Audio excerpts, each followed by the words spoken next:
તે જેન્ડર હોય, મારો પ્રશ્ન એક જ હોય પહેલી વાર મળું ત્યારે કે તમારા જીવનના સપના શું છે, અને એ પછી એ સપના પર કઈ રીતે કામ કરી શકાય સ્ટ્રેસ ફ્રી રીતે, એના પર એક પ્રોગ્રામ છે જે ફ્રી ઓફ કોસ્ટ મૂકેલો છે, અને એ લોકો જો એને અપનાવે થ્રુ પર્સનલ કાઉન્સેલિંગ અથવા મારા વિડીયોઝ થ્રુ એ બધા થ્રુ, તો એમને કંઈક ફાયદો થઈ શકે. પણ આવું કેમ થયું એની સ્ટોરી કદાચ વાતો કરતા કરતા આવશે. પણ 10 વર્ષ પહેલા મને પહેલી વાર, એટલે હું બોલું છું વર્ષોથી પબ્લિકની સામે રહ્યું, પણ 10 વર્ષ પહેલા આશરે પહેલી વાર મને એવું કીધું કે નીરવભાઈ એક ઘરડાના ઘરમાં જઈને વાત કરવાની છે. This is a senior citizen club, I understand. પણ મને બોલાવેલો ઘરડાના ઘરમાં, મેં હા તો પાડી. તો મને પહેલો પ્રશ્ન ઉભો થયો કે તમારા માઇન્ડમાં પણ હોય કે તમે જે ડેસ્ટિનેશન પર પહોંચ્યા નથી, નીરવભાઈ તમે જે જર્ની ચાલ્યા નથી, એ 47 વર્ષની ઉંમરે તમે અમને સલાહ આપવા કેવી થાય છે? આ સમજો મારી વાત? આ 10 વર્ષ પહેલાની વાત છે, એટલે હવે તો હું પણ લગભગ બરાબર છે, રાઈટ? ઓકે. તો it was a very interesting question in my mind. એ વાત તો સાચી છે, હું ત્યાં જઈને શું સલાહ આપીશ? મોટિવેશન આપીશ, આવું જીવો, પોઝિટિવ વાતો કરીશ, પણ એનો કોઈ મતલબ છે નહીં. આ મોટિવેશન એટલે શું? મને ઘણી વાર બધા કહે કે મોટિવેશન સ્પીકર કદાચ આજે પણ કીધું હશે, પણ મોટિવેશન એ શબ્દ મને એટલે નથી ગમતો કે મોટિવેશન એક ટેમ્પરરી વસ્તુ છે, અને સેલ્ફ અવેરનેસ, સેલ્ફ ઇન્ટ્રોસ્પેક્શન કરવું અને પરમેનન્ટલી પોતાની જાતને વિચાર સાથે મોટિવેટેડ રાખવા, એની વચ્ચે બહુ જ મોટો ડિફરન્સ છે. દાખલા તરીકે આવી રીતે કોઈ સ્પીકર આવે, ગજબ મોટી મોટી વાતો કરે અને જેસ્ચર્સ બધું બહુ પાવરફુલ હોય, એટલે આપણે શું થાય છે, મોટિવેટ થઈ જઈએ. આ બાળકની બહાર નીકળે તો ચલો હું તો બિલકુલ જવાન છું, તો બતાવી દઈશ દુનિયાને, આમ તેમ કરીએ. અઠવાડિયામાં થોડી હવા ફૂંકામાંથી અને એક અઠવાડિયા પછી બાકીની હવા પણ નીકળી જાય, અને પેલો ફૂલેલો ભૂગ્ગો હતો એ તમે 15 દિવસ પછી મળો તો ખૂણામાં ક્યાંક પડ્યો. બરાબર છે? તો એ મોટિવેશન કોઈકનું આપેલું હતું, કોઈ પંપે હવા ભર્યાનું હતું. એટલે હવે પાછા બીજા કોને શોધવાનું કે ચલો હવે તમે મોટિવેશન આપો? નહીં. પણ જો એવા મુદ્દા તમારી આગળ મૂકતા ગયા હોય જેના પર તમે વિચાર કરો, વિચાર કરીને તમારા જીવનને સમય સાથે ઇન્ટ્રોસ્પેક્ટ કરતા રહો અને સેલ્ફ મોટિવેટેડ રહો, સેલ્ફ ઇન્સ્પાયર્ડ રહો, એ કન્સેપ્ટમાં હું બિલીવ કરું છું. એટલે મારે જ્યારે જવાનું હતું ત્યારે મેં વિચાર એ કર્યો કે મારે થોડી રિસર્ચ કરીને જવું પડશે, એમને મારે વાતો નથી કરવી. અને ફ્રેન્ડ્સ, આ રિસર્ચનું જે તારણ નીકળે એ આજનો આપણો ચર્ચાનો ટોપિક હોય છે. રિસર્ચ એવી થઈ કે હું અમુક ઉંમર લાયક હેપી લોકોને મળ્યો, અમુક ઉંમર લાયક સેડ લોકોને મળ્યો, અમુક ઉંમર લાયક મેલ ને મળ્યો, ફિમેલ ને મળ્યો અને ડોક્ટર્સ ને મળ્યો. Before I go and speak them. અને તમે માનશો નહીં શું તારણ નીકળ્યું. અને પછી એ જ વસ્તુ મને મારા ઘરમાં જોવા મળી. તારણ એ નીકળ્યું કે એવી વ્યક્તિઓ કે જે રિટાયર થઈ ગઈ છે અથવા સિનિયર છે ઉંમરમાં, અને એમની પાસે હવે કોઈ એક્ટિવિટી નથી રહી કરવા માટે, જેની સામે 24 કલાક રોજ જે સવારે આવીને ઊભા રહે છે અને એમને ખ્યાલ નથી કે મારે શું કરવું, એવી વ્યક્તિઓ કદાચ સેડ હોય છે. પણ એવી વ્યક્તિઓ કે જેણે પોતાની કોઈ હોબીઝ કેળવી છે અથવા હોબીઝ વિશે ખ્યાલ છે અથવા હોબીઝને ગમે તે ઉંમરે પરસ્યુ કરતા એમને બીક નથી લાગતી, એવા લોકો હેપી છે. બીજું એવું જાણવા મળ્યું કે પુરુષો નોર્મલી, હવે તો સમય બદલાઈ ગયો, પણ પુરુષો નોર્મલી કામ કરે અને 65 વર્ષની ઉંમરની આસપાસ જ્યારે રિટાયર થાય ત્યારે બીજા દિવસથી સવારે 24 કલાક એમની સામે ઊભા રહી ગયા પડે. અને એ લોકોને માટે મોટો પ્રશ્ન છે કે મારે કરવું શું, જ્યારે કે women are less sad in the later age. Depression એમનામાં ઓછું હોય છે એટલા માટે કે એમનું જીવન એમનું એમ ચાલે, સવારથી ઉઠ્યા ત્યારથી એક્ટિવિટીઝ હોય, કન્ટિન્યુઅસલી ચાલ્યા કરતી હોય છે, પછી પણ ચાલ્યા કરતી હોય. And they are not looking for work. They already have a lot of work. Rather, grandchildren આવ્યા હોય ઘરમાં, કામ વધી ગયું હોય. So આ ફાઇન્ડિંગ પછી મેં સ્ટડી કર્યો મારા પેરેન્ટ્સનો. મારા પેરેન્ટ્સનો દાખલો આપું તો એ સાચો દાખલો બને. મારા પપ્પા મમ્મીના બે છોકરાઓ સરખા, બે વહુઓ સરખી, બે માટે ઘર સરખું, ખાવા પીવાનું સરખું, મારા નોકર ચાકર બધું સરખું, એમના સેટ ઓફ ફ્રેન્ડ સરખા, સેટ ઓફ રિલેટિવ સરખા. પણ my dad I always C extremely happy, very cheerful. By the way, Intercom નામનું નામ સાંભળ્યું હોય, Intercom નામની એક બહુ જ મોટી કંપની છે આ દેશની, એના ફાઉન્ડર છે. એ વ્યક્તિ ના મોઢામાંથી આ જ શબ્દો નીકળે. ખાવાનું કેવું છે? જોરદાર. તબિયત કેવી છે? જોરદાર. એસી ના ચાલતું હોય તો આજે ગરમી લાગે છે? ના. ઠંડી કેવી છે? જોરદાર. I mean anything and everything guys. આપણને ખબર પડે કે આ તો સાચું નથી, પણ શબ્દ એક જ બોલ્યા છે આખી જિંદગી. શું બોલ્યા છે? જોરદાર. અને એટલે સંજોગ જોરદાર થઈ જાય અથવા માનસિકતા એમની દરેક વસ્તુને જોરદાર તરીકે જોવાની થઈ જાય. And the same set of circumstances, my mother, she is no more, but મમ્મીનો એપ્રોચ આખો જુદો હતો. સર્વન્ટ કામ આપણા માધર તો બીજું વધારે છે, કાલે મરચું વધારે, and everywhere she would have some complaint. Same set of people. હું કહું છું બે સાચા છે કે બે ખોટા છે મને ખબર નથી, પણ મને એટલી ચોક્કસ સમજ પડે છે કે એકની એક વસ્તુને બે લોકો જુદી રીતે જોતા હતા. અને second was that my dad who is now 80 plus today, he has still activities to do. એમની પાસે દિવસ બિઝી છે, ચાલવા જવું, પેઇન્ટિંગ કરવું, ઓશોને સાંભળવા, મૌનમાં બેસવું, સરસ ઊંઘવું, ખાવાને માણવું, દરેક કોળિયાને માણવો, જે પણ આજુબાજુ લોકો છે એ લોકોનું પોઝિટિવિટી શોધવી, એ લોકોને ટેકનોલોજી આવડતી હોય તો એના વિશે કંઈક વાતો કરવી. અને the same circumstances, both are seeing it differently. અને આ બધાનો સ્ટડી કર્યા પછી હું ત્યાં જે કાર્ય ચર્ચા કરવા ગયો તો I could relate with them. અને મજા ક્યાં આવી પછી સમજવાનું આ છે કે કેમ હું કહું છું કે you are all young at heart. શરીરના ત્રણ પાર્ટ છે. એક તો જે દેખાય છે એ the physical appearance, second is the mind, અને third is the heart. Friends, મારું એવું માનવું છે, ફ્રેન્ડ્સ નહીં, વડીલો કેવું જોઈએ મારે, વડીલો મારું એવું માનવું છે કે હાર્ટ ક્યારે એજ થતું નથી. હાર્ટનું પહેલું રિએક્શન શું છે? કશું ગમવું કે કશું ન ગમવું. એક સેકન્ડ પછી માઇન્ડ આવીને કહે છે કે ભાઈ આ તારા માટે છે કે તમે દાખલો એક ફર્સ્ટ ક્લાસ લાલ કલરની સ્પોર્ટ્સ કાર ગાડી બધી પસાર થાય તો કેટલા લોકોની નજર એના પર પડે? બધાની નજર પડે કે ના પડે? એનો મતલબ એ થયો કે એક સેકન્ડ માટે એ ગમી, પણ તરત મારા માઇન્ડે કીધું નીરવ કરો બેંક બેલેન્સ કેટલું છે ભાઈ, એને લોજિક આપ્યું. But the heart is still young. એવી રીતે હું ઘણી જગ્યાએ એવું કહું કે બહુ જ સુંદર સ્ત્રી પસાર થાય તો નજર પડે કે ના પડે? ગભરાઈને આમાં આજ કોઈ જોઈ ના બોલતા, મને ખબર છે. પણ ભઈ કરે શું ખબર પડે ખબર છે? બાજુમાં જોઈને કે આપી નથી. What I'm going to say is heart never ages. The mind gets programmed because of experiences or people's opinion.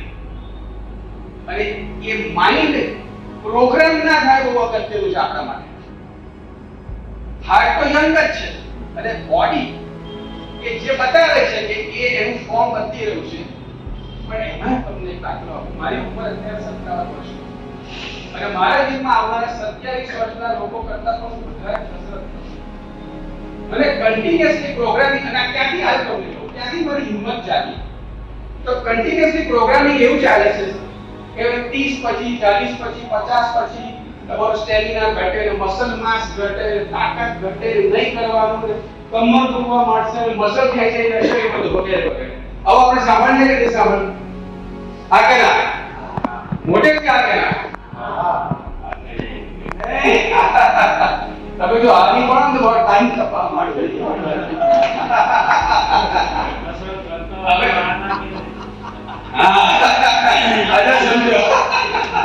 હવે સાંભળો એવું થયું તમને એવું ખબર છે કે 1 કિલો એટલે 2 પાઉન્ડ, 2.2 પાઉન્ડ, 1 કિલો એટલે 2.2 pound, 2.2 right. So I went to a gym. હું જીમમાં ગયો અને એ દિવસે અમારા જીમમાં રજા હતી એટલે બીજા જીમમાં ગયો અને મેં વજનને ઉચક્યા. તો થયું એવું કે હું નોર્મલી 10 કિલો કરું મારા જીમમાં, 10 કરું અને અહીંયા મેં 15 થી કર્યું. મેં કહું કે આ કેમનું થયું કે અહીંયા 15 ની થયા મારાથી? તારે એને મને કીધું કે ભાઈ અહીંયા પાઉન્ડ છે અને પેલા, એટલે મને સમજ પડી કે સોરી બધું થયું. હું ત્યાં કરું આનાથી કરું એટલે મેં અહીંયા આટલે કેમ 10 થી નથી થતું એમ કે નીરવભાઈ આ કિલો છે ને પેલા પાઉન્ડ છે, 10 કિલો એટલે 22 પાઉન્ડ થયા. ત્યાં હું 15 ની લિમિટે કરતો હતો. ત્યારે મને ખબર પડી કે પ્રોગ્રામિંગ લખેલા કિલો ને પાઉન્ડ મારા મગજ ઉપર કરી રહ્યા છે. મારી તાકાત તો કઈ જુદી છે. અને ત્યારથી મેં કીધું મારે કોઈનું સાંભળવું નથી.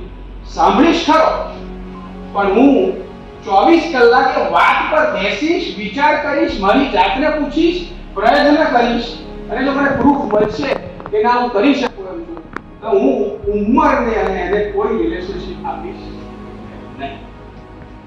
હવે છેલ્લે છોડી દીધું મેળવો. પ્રશ્ન ત્યાં એનો ઉભો રહ્યો છે કે આપણે લોકો જો આપણા સમયને શોધી કાઢીએ કે કયો સમય છે જેનો મારે બેટર યુઝ કરવાનો છે અને મારી પાસે કેટલા એની માટે ઓપ્શન્સ છે, તો એ સમયને આપણે જુદી રીતે યુઝ કરવા માટે છે. મારો એક શોખ છે સ્કેચિંગ કરવાનો. મને હું કામ કરીને આવું અને પછી ફ્રી ટાઈમ મળે હું સ્કેચિંગ કરું અને મને ખ્યાલ છે કે થોડા વર્ષો પછી હું કામ નહીં કરું ત્યારે મારું મેઇન કામ કસરત, સ્કેચિંગ, વાતો કરવી પબ્લિકમાં આ બધું રહેશે. આજનો આપણો ઇન્ટેન્શન બહુ સિમ્પલ છે. તમારે એટલું જ કરવાનું છે હું જેટલા ચિત્રો ઊભા કરું એમાં તમારે તમારું વર્ઝન મને આપવાનું છે. મારે નથી કહેવાનું કે મેં શું કર્યું છે. ઓકે, તો અહીંયા મેં શું સ્કેચ કર્યું છે સિમ્પલ શબ્દોમાં કહો. કાર્ટૂન છે. કાર્ટૂન તો હું છું એ બરાબર છે. યસ, પણ અહીંયા મેં શું કર્યું છે મને સમજાવો. બે જુદા આમાં દેખાડો સાહેબ. આપણો ગોલ શું છે, નીચેનો કે ઉપરનો? ઓકે, બરાબર છે. આવા એક ક્લિયર થઈ ગઈ. બહુ સરસ. હવે થોડી ફિલોસોફી આવે છે. મારે એકચ્યુઅલી માઇક પકડવાની જરૂર છે કે ચાલે છે? હવે બધા ધ્યાનથી જોજો. અહીંયા ફિલોસોફી આવે છે. માઇક બોલ્ડ તો મને ગમશે. ઓકે, હવે અહીંયા બહુ ધ્યાનથી જોજો. તમે જમણી બાજુ જે કાળા કલરથી મેં બધું ડ્રોઈંગ કર્યું છે એમાં તમને કેટલા લોકોને કઈ રમત દેખાય છે? રૂબિક્સ ક્યુબ નામની. એક કોઈકના ગળાની ઉપર મેં મૂકેલી છે. એટલે એનો મતલબ એ થયો કે એ માણસનું મગજ છે અને એ મગજ અત્યારે સોલ્વ થયેલું છે કે પઝલ થયેલું છે? એકદમ ગરબડ ગોટાળાવાળું છે કે સોલ્વ થયેલું? આ બાજુ પઝલ છે. કારણ કે એ મગજને કોણ પ્રોગ્રામ કરી રહ્યું છે? કોણ પ્રોગ્રામ કરી રહ્યું છે? આ ઉપર જે બધી વસ્તુઓ છે જેને નેગેટિવ કહેવાય એક રીતે. એટલે કે આ મગજ જો તમે સમાજના હાથમાં આપી દીધું અને સમાજની બોલેલી વાતો જો તમે સાંભળી, સાચી માની અને એ પ્રમાણે તમારું માઇન્ડ, તો તમારું આ રૂબિક્સ ક્યુબની જેમ એક પઝલ મગજ લેવાનું છે. પણ ડાબી બાજુ શું છે? ડાબી બાજુ તમે શું જોઈ શકો છો? ડાબી બાજુ સોલ્વ છે કે પઝલ છે? ડાબી બાજુ તમારી નહીં, મારી ડાબી બાજુ. કેમ સોલ્વ છે? જો શાંતિ જો કેમ સોલ્વ છે? કારણ કે એ વ્યક્તિની અપનાયેલી એક્ટિવિટીઝ એવી છે કે જે એના માઇન્ડને આનંદ રાખી રહે છે. એટલે આ પ્રશ્ન આપણે આ છે. એક જમીન માલિક પાસે બે જમીનો હતી. એક જમીન પર રોજે જાય, ખાતર નાખે, પાણી નાખે, એના પર દવાનો છંટકાવ કરે, એને જ્યાં પ્લાવ કરવાનું હોય ખોદવાનું ત્યાં ખોદે, તો ત્યાં શું ઉગ્યું ખબર છે? ગુલાબ ઉગ્યા. કારણ કે ગુલાબના સીડ નાખેલા. પણ એક બીજી જમીન હતી, એ જમીન પર 6 મહિને એકવાર જાય. એટલે કે જમીન છોડી દીધી એને ટુ ધ એટમોસ્ફિયર. તો ત્યાં શું ઉગ્યું છે તમારી હિસાબે? કાંટા, અંજર, વિષ, પાવર આ સમજો. અને તમે છોડી દીધું જો કોઈના હાથે તો શું છે?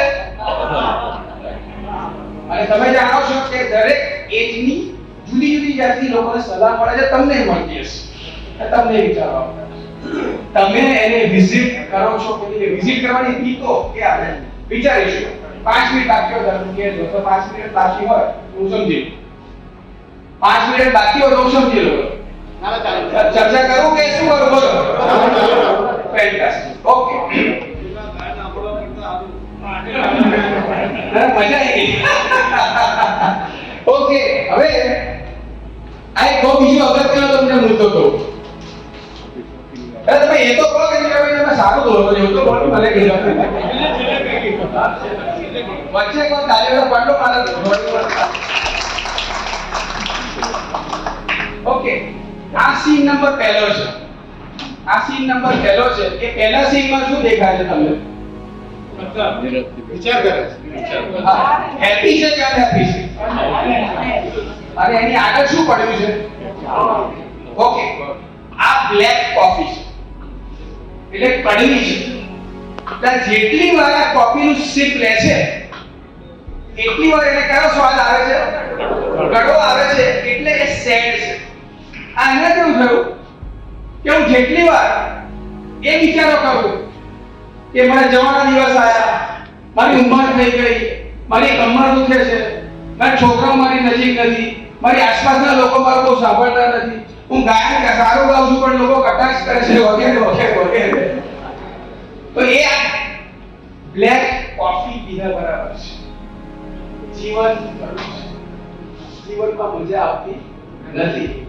હવે આવી આ વ્યક્તિને જોઈ તે નીચેનો જે બીજો સીન છે એમાં એ આઈને એમ કહે છે કે સાહેબ તમે ખાલી કોફી સામે કેમ જોયા કરો છો?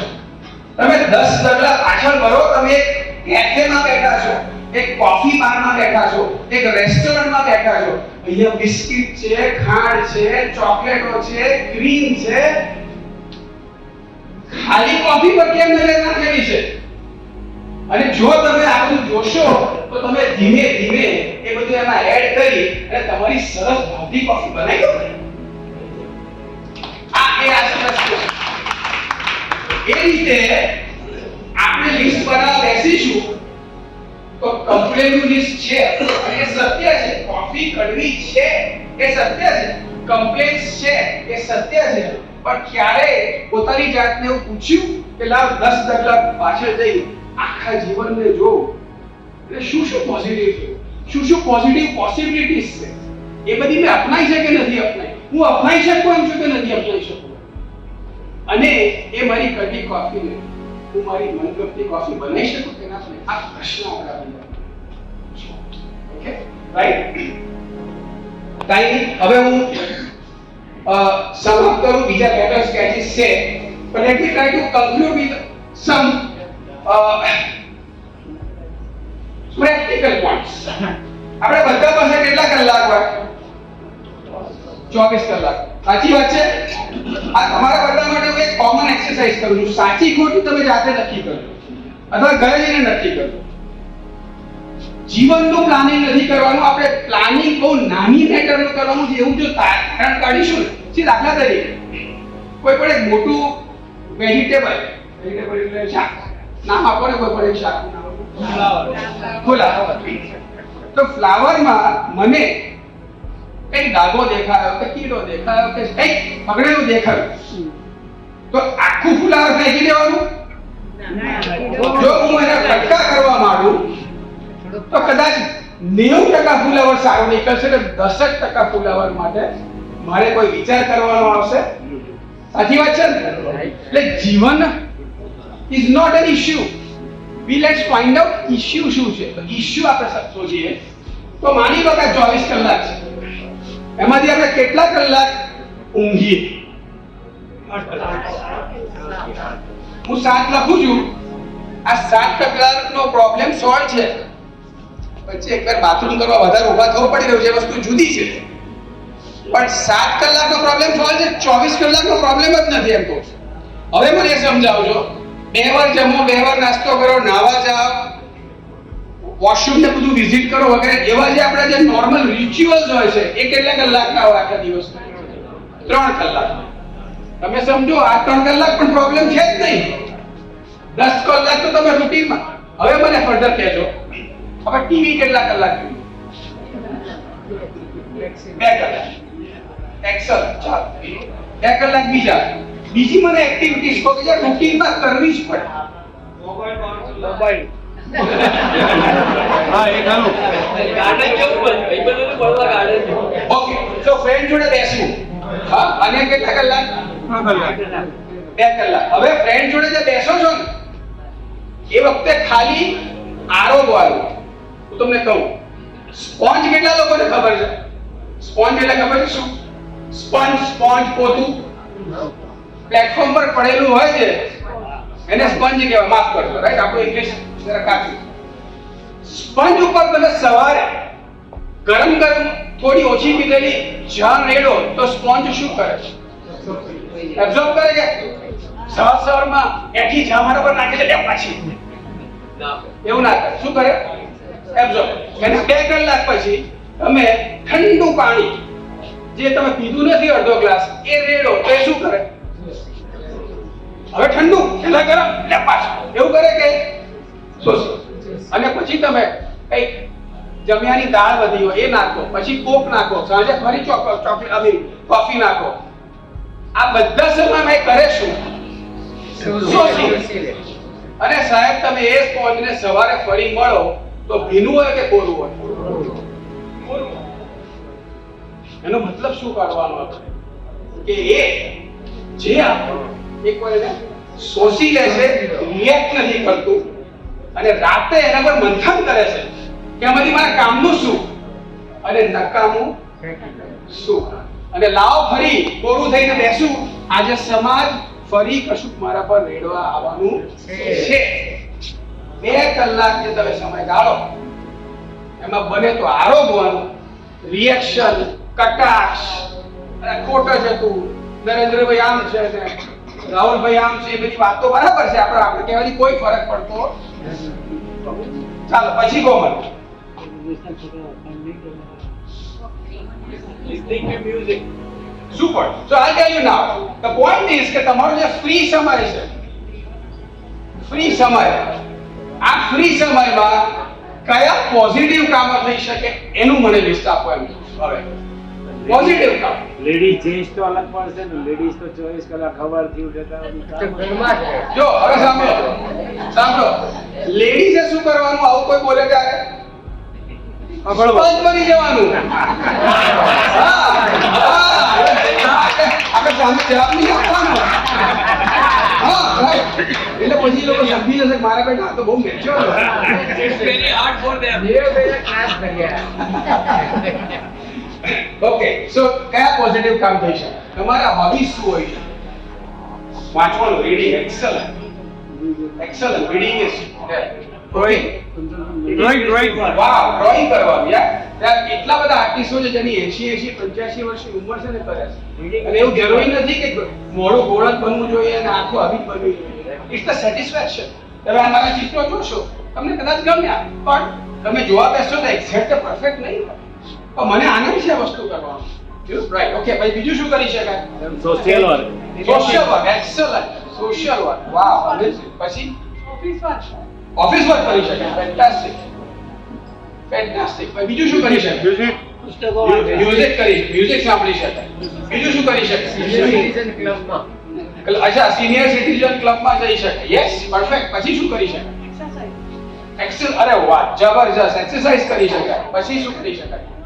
બસ હવે ટાઈમ પતી બાકી. સોરી, મિત્રો જોડે વાતો કરી શકાય. ઓકે, મિત્રો, ફેમિલી, એક્સેલન્ટ, ફેન્ટાસ્ટિક. પછી આવ્યું શું કહો છો? Yes, એ લખ્યું અહીંયા. See what I'm trying to tell you is, હું તમને એવું કહેવાનો પ્રયત્ન કરી રહ્યો છું કે જે લોકોને જે ફ્રી સમય મળે છે એમાં તમે નક્કી કરો કે તમારે ગુલાબનું છોડ ઉગાડવું છે કે એને છોડી દેવું છે? આ 10 કલાક આજે છોડ્યા, કાલે છોડ્યા, પરમ દિવસ છોડ્યા, જીવનભર છોડ્યા, તો you are growing negative thoughts and inputs and influencing negative people in your life. અને એટલે ઘરે જઈને કસરત એ કરવાની કે મારી પાસે આમાંથી આ સમય કેટલો, આ સમય કેટલો, અને હું કઈ એક્ટિવિટીઝ કરીશ. બરાબર છે? ઓકે.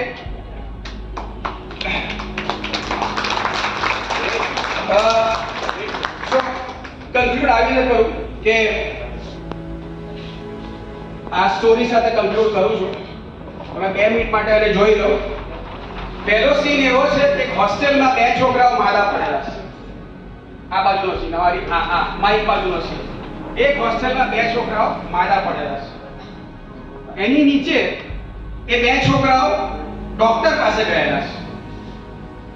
અને જે ત્રીજો સીન છે એ ડોક્ટર પાસે ગયા પછી દવાઓ લે છે, પણ આખા દિવસમાં એ લોકોને 21 ફોન આવે છે 2 જણને. અને 21 ફોન ને એ લોકો કેવી રીતે અટેન્ડ કરે છે અને રાતે એમની તબિયત કેવી છે એ વાત હું તમારી જોડે કરું છું. કારણ કે હું પકડીને ઉભો રહીશ તો ચર્ચા નહીં કરી શકું. અને એ મારી છેલ્લી વાત, અને આઈ કન્ક્લુડ માય સેશન. 2 જણા માદા પડ્યા સવારમાં. હોસ્ટેલ મોટી છે, જુદા ફ્લોર્સ પર રહે છે, જુદા રૂમોમાં રહે છે. એ બેને ખબર નથી કે કોઈ નરેશ નામની વ્યક્તિને કોઈ પરેશની નામની વ્યક્તિઓ માદી પડી છે. નરેશ જાય છે ડોક્ટર પાસે. મોટી હોસ્ટેલ છે, મોટી યુનિવર્સિટી છે, ત્યાં ડોક્ટર છે. ડોક્ટર કહે છે તને તાવ છે, તને માથું દુખે, તને શરીર દુખે, તને આવું થયું છે, તું આ દવા લે. એની 15 મિનિટ પછી પરેશ જાય છે. પરેશને એક્ઝેક્ટલી એ જ થયેલું છે.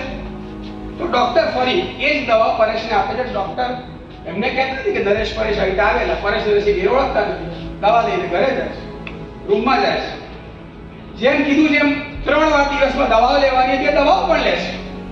પણ બેને સમજો, દુખાવો છે, તાવ છે, નાકમાંથી પાણી પડે છે, આંખમાંથી પાણી પડે છે, બધું જ છે. પણ પરેશને પપ્પાનો ફોન આવે છે કે બેટા તું કેમ છે? અને એનો જવાબ જોરદાર. પરેશને પપ્પાનો ફોન આવે છે. તકલીફો બધી છે, પણ એ શું કહે છે? મારી તબિયત કેવી છે? જોરદાર.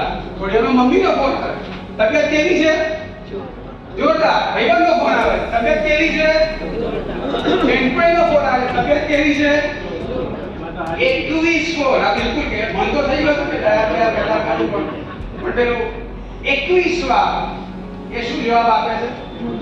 દવા લે છે, દુખાવો છે, પણ જોરદાર. બીજા નરેશ, બેટા કેમ છે? છોડો છે, બહુ સારું. મમ્મીનો ફોન આવે, બેટા કેમ છે? અરે અહીંયા કોઈ ખાવાનું તો ન ભાવતું.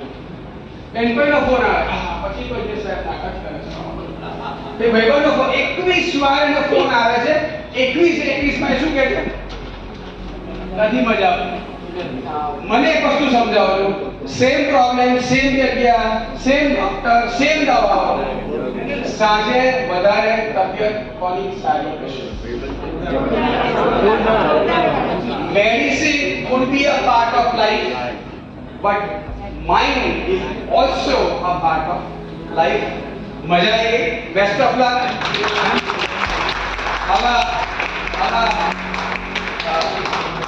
હવે જવાનીઓને મળતો રહું એવી આશા સાથે બધાને આવજો. બાય.